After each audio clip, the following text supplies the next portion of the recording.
جی S herbal wholesale Ayurvedic ادویات کا قابل اعتماد مرکز۔ تجارت کے خواہش مند حضرات کو ہم مکمل ٹریننگ دیتے ہیں۔ ہمارے ساتھ تجارت کر کے بھرپور پیسہ کمائیں۔ علماء کرام، حفاظ، ڈاکٹرز اور میڈیکل والوں کے لیے خصوصی رعایت۔ تفصیلات کے لیے ابھی رابطہ کریں۔ سنشائن ہربل مایوس شادی شدہ مردوں کے لیے جڑی بوٹیوں سے تیار کردہ اثردار دوا۔ اس کے علاوہ وزن بڑھانے اور موٹاپا کم کرنے کے لیے لاجواب دوائیں انڈیا میں کہیں بھی حاصل کرنے کے لیے ابھی کال کریں۔ ری نوٹ ویلنیس نووا داد، کھاد، کھجلی، فنگل انفیکشن اور اس کے علاوہ بڑی بڑی بیماریوں کا بھروسہ مند علاج۔ ری نوٹ اس نووا ایک لاجواب دوا۔ تفصیلات کے لیے ابھی کال کریں۔ بسم اللہ الرحمن الرحیم۔ السلام علیکم ورحمۃ اللہ وبرکاتہ۔ محترم ناظرین اکرام، تحفظ دین میڈیا میں آپ کا استقبال ہے، خیر مقدم ہے، اور ہمارے خصوصی شو پرائم ٹائم میں ہوں آپ کا دوست ابرار الحق۔ ناظرین، پاگل کتے کے کاٹنے سے ہونے والی بیماری کو ربیس یا اس جیسا کچھ کہتے ہیں۔ اس کی ایک نمایاں علامت یہ ہے کہ اس میں مبتلا شخص یعنی کہ جس کو کتے نے کاٹا وہ شخص پانی کو دیکھ کر وحشت زدہ یعنی کہ ڈرنے لگتا ہے اور چیخنے چلانے لگتا ہے۔ اس علامت کو فزع الماء، ہائیڈروفوبیا ایسا کچھ کہا جاتا ہے۔ ٹھیک یہی معاملہ گزشتہ کچھ عرصے سے اسلام کا ہے۔ عالمی سطح پر اس کی بڑھتی ہوئی مقبولیت سے شیطان اور اس کے کارندے بہت پریشان ہیں اور ان پر بری طرح جو ہے تو خوف اور دہشت طاری ہیں اور ڈرے ہوئے ہیں، اس لیے وہ اسلاموفوبیا کے مرتکب ہوئے۔ اپنے ملک کے عزیز بھارت میں بھی اسلاموفوبیا میں مبتلا افراد کی تعداد کچھ کم نہیں ہے۔ وہ اسلام اور مسلمانوں کو بدنام کرنے کے لیے ہر جتن کچھ نہ کچھ کر رہے ہیں۔ اس کا بڑا مؤثر ذریعہ فلمیں اور سیریلز ہیں جن کے ذریعے اس ذہنوں کو بڑے پیمانے پر مسموم اور زہریلا کر رہے ہیں۔ کشمیر فائلز، کیرلا اسٹوری اور اجمیر 92 کے بعد ان دنوں نئی فلم 72 ہورے کا چرچا ہے، جس کا ٹیزر بھی جاری کر دیا گیا ہے اور وہ بہت جلد ریلیز ہونے والی ہے۔ 72 ہورے نامی فلم میں یہ دکھایا گیا ہے کہ دنیا میں جتنے بڑے بڑے دہشت گردانہ واقعات ماضی قریب میں ہوئے ہیں، جیسے امریکہ میں ورلڈ ٹریڈ سینٹر کی تباہی اور ہندوستان میں 11/26 کا دہشت گردانہ واقعہ، یہ سب مسلمانوں کی کارستانی ہیں۔ ان واقعات کی تصویروں کے ساتھ اسامہ بن لادن، اجمل قصاب، یعقوب میمن، مسعود اظہر اور حافظ سعید کے فوٹوز دکھا کر یہ ثابت کرنے کی کوشش کی گئی ہے کہ ان دہشت گردانہ حملوں کو، جن میں ہزاروں معصوم انسانوں کی جانیں ضائع ہوئی ہیں، انجام دینے والے تمام افراد مسلمان ہیں۔ انہیں مذہبی جنون میں مبتلا کر کے اور ان کی برین واشنگ کر کے انہیں خودکش بمباروں کی شکل میں تبدیل کر دیا جاتا ہے۔ انہیں بڑھایا جاتا ہے کہ یہ عمل جہاد ہیں اور اس راہ میں اپنی جان کی قربانی پیش کرنے والا شہید ہیں جو جنت کا مستحق بنتا ہے، جہاں اس کی جنسی تلذذ کے لیے اسے 72 ہورے یعنی کہ حسین ترین عورتیں ملیں گی، 72 کی تعداد میں۔ اس وقت یہ بحث کرنے کا موقع نہیں ہے کہ یہ دہشت گردانہ واقعات واقعی مسلمانوں نے انجام دیے ہیں یا بلا تحقیق و ثبوت ان کی طرف غلط طور سے منسوب کر دیے گئے ہیں۔ یہ بتانے کی بھی ضرورت نہیں ہے کہ دہشت گردی اسلامی تعلیمات کے سراسر خلاف ہے۔ جو مذہب ایک انسان کو بغیر کسی وجہ سے بلا قصور قتل کرنے کو دنیا کے تمام انسانوں کو قتل کرنے کے برابر سمجھتا ہے، وہ دہشت گردانہ حملوں کی کیوں کر اجازت دے سکتا ہے؟ اس وقت صرف اس موضوع پر کچھ اظہار خیال کرنا مقصود ہے کہ جنت میں 72 ہوروں کی کیا حقیقت ہے جس کا ڈھنڈورا پیٹا جا رہا ہے۔ اسلامی نقطۂ نظر سے یہ دنیا امتحان گاہ ہے۔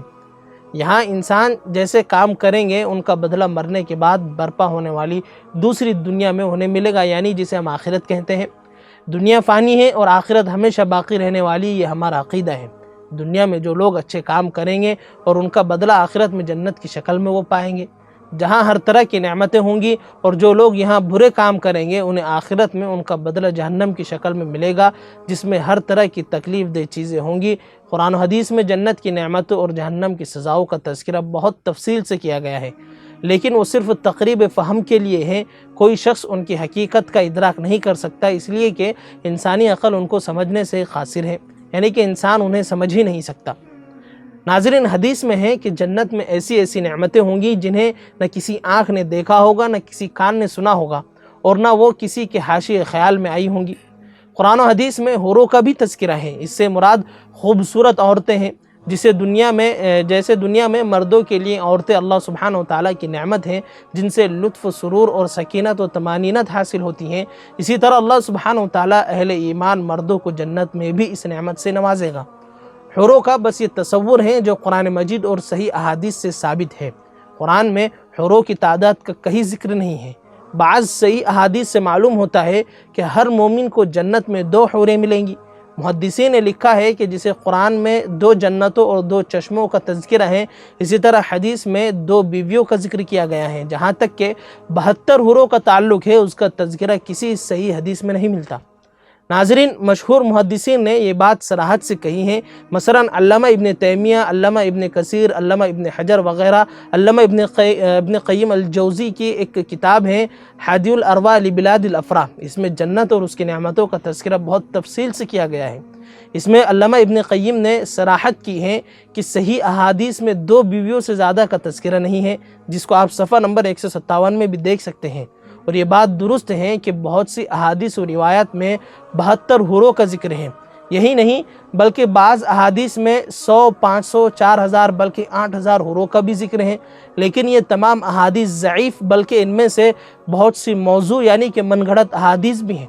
اسلام دشمن لوگ قرآن مجید میں تو تحریف نہیں کر سکے اور اس کا ایک حرف بھی بدلنے پر قادر نہیں ہو سکے، تو انہوں نے بے بنیاد اور من گھڑت حدیثیں پھیلا دی تھی۔